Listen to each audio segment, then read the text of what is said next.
Olá, amigos do canal Eclipse do Conhecimento. O assunto de hoje é farmacogenética. Eu tenho recebido muitas perguntas em relação a efeito de medicamento. Então, algumas pessoas ingerem um medicamento, não tem efeito, ou acabam trazendo algumas situações de toxicidade à pessoa. Então, hoje a gente vai conversar o que é que faz uma pessoa ingerir um medicamento e conseguir executar seu tratamento com sucesso, e outras pessoas em que o efeito dessa medicação não acontece da mesma maneira. Acompanhe o Eclipse do Conhecimento. Então, o assunto de hoje é a farmacogenética. A farmacogenética tem como principal objetivo personalizar o tratamento de acordo com as características genéticas do indivíduo. O que isso significa? Que diferenças genéticas entre os indivíduos podem influenciar na eficácia do metabolismo do medicamento.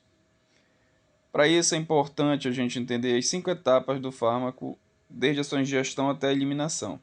Tem a etapa de absorção, tem a etapa de distribuição pelo organismo, a etapa de interação com os alvos, órgãos e células-alvo, o metabolismo do medicamento, que ocorre com a participação das isoenzimas produzidas pelo citocromo P450, e essas isoenzimas são responsáveis por metabolização de 80% dos tipos de medicamento.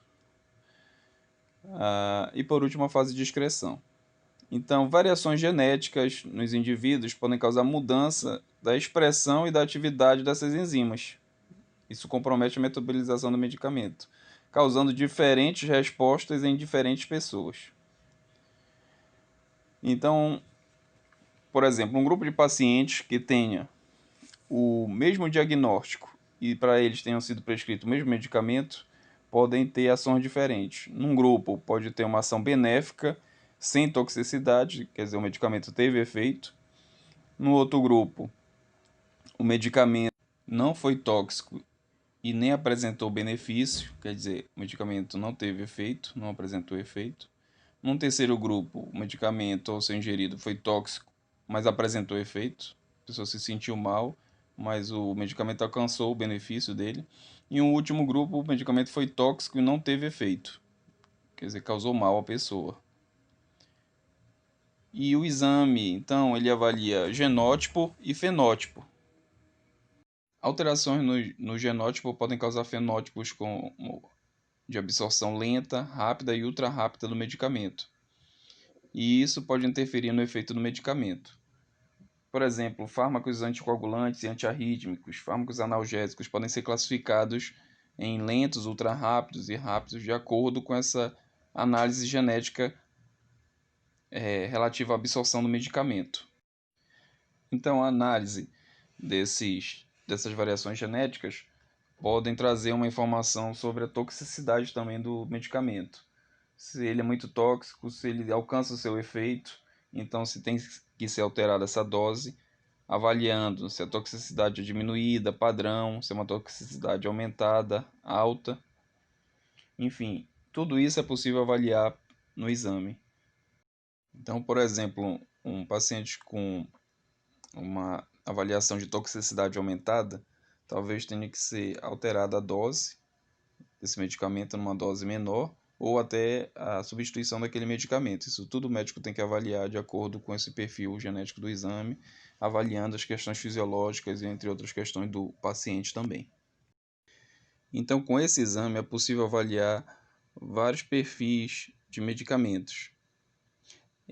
Medicamentos para diabetes, para colesterol, analgésicos, antibióticos, antidepressivos, antiepiléticos, medicamentos anti-enxaquecas, antineoplásicos, né? Existe um perfil cardiológico, onde pode se avaliar a questão da cardiologia vascular, sobre a questão de arritmia, hipertensão. Existe também a possibilidade de se avaliar um perfil de ansiedade e insônia, um perfil de depressão, de psicose, de epilepsia. Então, o exame ele traz informações dessas variações genéticas e da absorção desses medicamentos que podem fazer com que o médico comece a entender por que determinado paciente está fazendo um tratamento e não está respondendo aquele tratamento. Muitas vezes isto está associado à questão do medicamento, né? Isso é muito observado no paciente oncológico. Então esse exame ele também tem um perfil oncológico, onde ele avalia algumas medicações utilizadas em tratamentos neoplásicos, né, de combate a tumores, e avaliando realmente se esse medicamento está sendo tóxico, se tem que avaliar a questão de dose, se ele tem que ser substituído, se ele tem que ser aplicado em conjunto com outro medicamento. Então, tudo isso é possível, uma avaliação com a utilização desse exame. Então, o exame descreve a ação farmacológica do medicamento, né? Faz também uma análise das proteínas metabolizadoras, vai ver quais são os citocromos que produzem as isoenzimas envolvidas na metabolização daquele exame, e vai, a partir daí, fazer a recomendação. Se houver realmente uma alteração no metabolismo daquele medicamento, o efeito que isso pode causar em termos de toxicidade ou benefício ao paciente. Lembrando que o exame é uma ferramenta que vem agregar, né, essa análise da ingestão do medicamento. Então, o médico sempre vai realizar a avaliação integral do paciente, e isso tem que envolver idade, sexo, peso e altura do paciente, tratamentos concomitantes, doenças, outras doenças que o paciente tenha, e as doses dos medicamentos que ele está tomando. Se você gostou do assunto, ative o sininho e compartilhe com seus amigos.